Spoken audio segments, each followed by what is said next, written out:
জমি জটে ৫,০০০ শ্রমিকের ভবিষ্যৎ অনিশ্চিত হয়ে পড়ল। লিলুয়ার কথা বলছি। লিলুয়ায় ১০০ বিঘা জমি নিয়ে টানাপোড়েন। সরকারি জমি দখল করে ভাড়া দেওয়ার অভিযোগ উঠছে এক বেসরকারি সংস্থার বিরুদ্ধে। সম্প্রতি জমি অধিগ্রহণের নোটিশ দেয় ভূমি দফতর। উচ্ছেদের আশঙ্কায় এখন লিজ নেওয়া একাধিক কারখানা।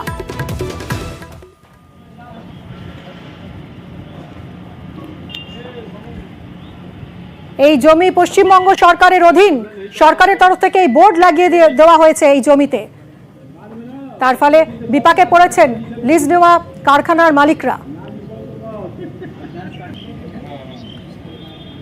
প্রথমে যখন এসেছিলাম তখন জানতাম এটা গোসালারি জমি এবং আমরা ভাড়াটে হিসেবে এখানে 4 জন এসেছিলাম। বিএলআরও থেকে এসে বললো এই জমি আপনাদের নয়। এখন আমাদের একটাই জায়গা, হয় গভর্নমেন্ট হয় বিএলআরও, যেই জায়গাটা নিক আমাদের জিনিসটা পরিষ্কার করো। আজকে ডেটে আমাদের ট্রেড লাইসেন্স রিনিউ বন্ধ হয়ে গেছে মিউনিসিপ্যালিটি থেকে।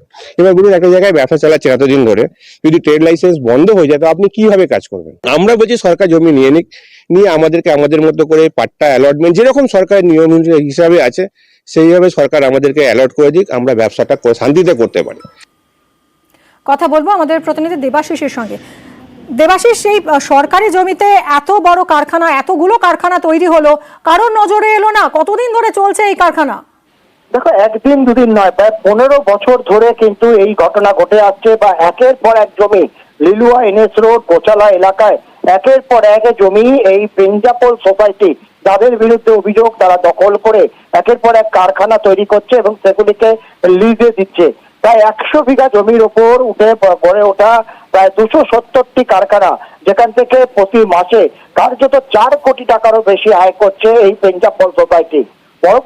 সরকারের তরফ থেকে কয়েকদিন আগেই সেখানে একটি নোটিশ বোর্ড টাঙিয়ে দেওয়া হয় যে এই জমি সরকারের, মানে যার জেরে বিপাকে পড়ে কিন্তু সেখানকার প্রায় 250 জন কারখানার মালিক এবং একই সঙ্গে 5 থেকে 6,000 শ্রমিকরা, যে আগামী দিন যদি সরকার এই জমি অধিগ্রহণ করে নেয় সেক্ষেত্রে তাদের কারখানার কি হবে, এই নিয়ে কিন্তু ব্যাপক সমস্যায়। অন্যদিকে এই ক্যালকাটা প্রিন্সিপাল সোসাইটি, যাদের বিরুদ্ধে একাধিক জমি দখলের অভিযোগ রয়েছে লিলুয়া এই অঞ্চলে। কারণ কয়েকদিন আগেই আমরা দেখেছিলাম সরকারি জমি দখল করে নিজেদের আস্তানা তৈরি করছিল এবং নিউজ 18 বাংলার খবরে তো প্রশ্ন উঠছে যে যখন লিজ ডিড তৈরি হলো তখন এই বিষয়টা সামনে এলো না যে এই জমিটা সরকারের?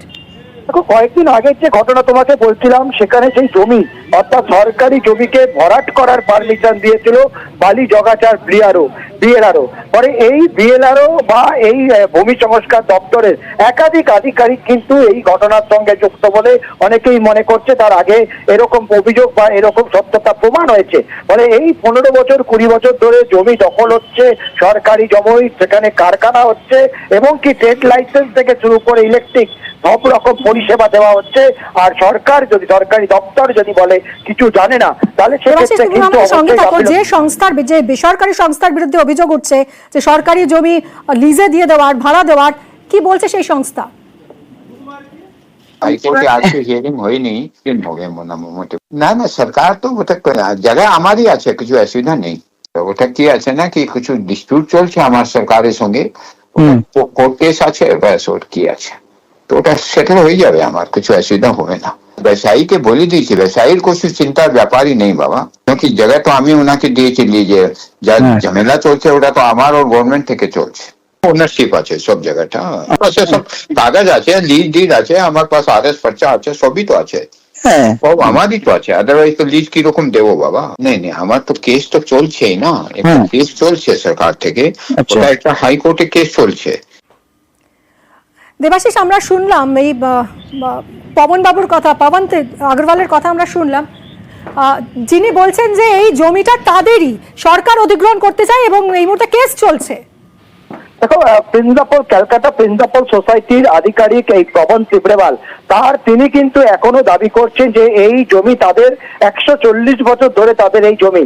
তাহলে সরকার যদি এই জমি অধিগ্রহণ করছে তাহলে কি কারণে, কোন রেকর্ডের ভিত্তিতে করছে? তবে রাজ্য বা জেলা ভূমি সংস্কার দপ্তরের তরফ থেকে বা জেলা শাসকের তরফ থেকে পরিষ্কার বলা হয়েছে যে নথি বা যে নথি রয়েছে সরকারের কাছে, সেই নথি অনুযায়ী এই 100 বিঘার কাছাকাছি জমি তা কিন্তু রাজ্য সরকারের। ফলে সরকারি অধিগ্রহণ, সরকারি জমিকে দখল করেই এই কাজ চলছিল। ইতিমধ্যেই প্রিন্সিপাল সোসাইটি যারা কিন্তু কোর্টের দ্বারস্থ হচ্ছে, হাইকোর্টের দ্বারস্থ হচ্ছে। ঠিক পাশাপাশি এই সোসাইটির বিরুদ্ধে অভিযোগ উঠছে যে এই বিদ্যুৎ বা ট্রেড লাইসেন্স করতে গেলে যে এনওসি লাগে, সেই এনওসি যে দেওয়া হয়েছিল কিছুদিন পরে সেই এনওসি কে আবার মান্যতা দিতে চাইছে না পিঞ্জাফল সোসাইটি। ফলে সেখানেও যে দুর্নীতি করেছে এই সংস্থা তা কিন্তু সামনে আসে। ইতিমধ্যেই লিলুয়া থানার দ্বারস্থ হয়েছেন ব্যবসায়ীরা ফেক কাগজপত্র দেওয়ার আর জন্য। দেবাশিস, এই সব কিছুর মধ্যে বিপাকে পড়েছেন এই মুহূর্তে সেই সব শ্রমিকরা, প্রায় 5,000 শ্রমিক যারা এখানে কারখানায় কাজ করতেন। কি হয় তাদের ভবিষ্যৎ, সেটাই এখন দেখার। জয়গার তোরসা চা বাগানে অচলাবস্থা, বাগান বন্ধের আশঙ্কায় কাজ হারাতে পারেন 662 জন শ্রমিক। 2 মাসের বেতন বাকি রয়েছে চা বাগান শ্রমিকদের। রাজকুমার রয়েছেন আমাদের প্রতিনিধি। রাজকুমার, ঠিক কি পরিস্থিতি, কেন বেতন পাচ্ছেন না এই শ্রমিকরা? দেখো মিমি, কার্যত কিন্তু অচল অবস্থা তৈরি হয়েছে। এই যে তোরসা চা বাগানে কোনো মালিক পক্ষকে পাওয়া যাচ্ছে না। আজকে সকালবেলা যখন শ্রমিকরা যান কাজে তখন দেখেন মালিক পক্ষ কেউ নেই। ফলে চা বাগানে কিন্তু কাজও বন্ধ হয়ে গেছে। যেটা জানা যাচ্ছে যে মালিক পক্ষ এদের 2 মাস থেকে বেতন দিচ্ছে না, আজ দিচ্ছি কাল দিচ্ছি করে এরকম করছে, কিন্তু দিচ্ছে না। কিন্তু এরই মাঝে কিন্তু আবার মালিক পক্ষ এই চা বাগান ছেড়ে চলে যাওয়ায় কিন্তু চা বাগান বন্ধের আশঙ্কা তৈরি হয়েছে এবং পুজোর আগেই ফের আরো একটি চা বাগান বন্ধের আশঙ্কা তৈরি হয়েছে এবং এই ঘটনায় কিন্তু প্রশাসনিক হস্তক্ষেপের দাবি তুলেছেন শ্রমিকরা। মিমি, ধন্যবাদ রাজকুমার। এইখানে নাই, ম্যানেজার পালিয়ে গেছে, আমাদের পেমেন্টও দেয় নাই, 4টা পেমেন্ট আছে বাকি। এখন বাগান বন্ধ আছে, ম্যানেজার নাই, পালিয়ে গেছে। আমাদের পিএফও কাটা আছে, 2 বছর হয়ে গেছে, জমা হয় নাই।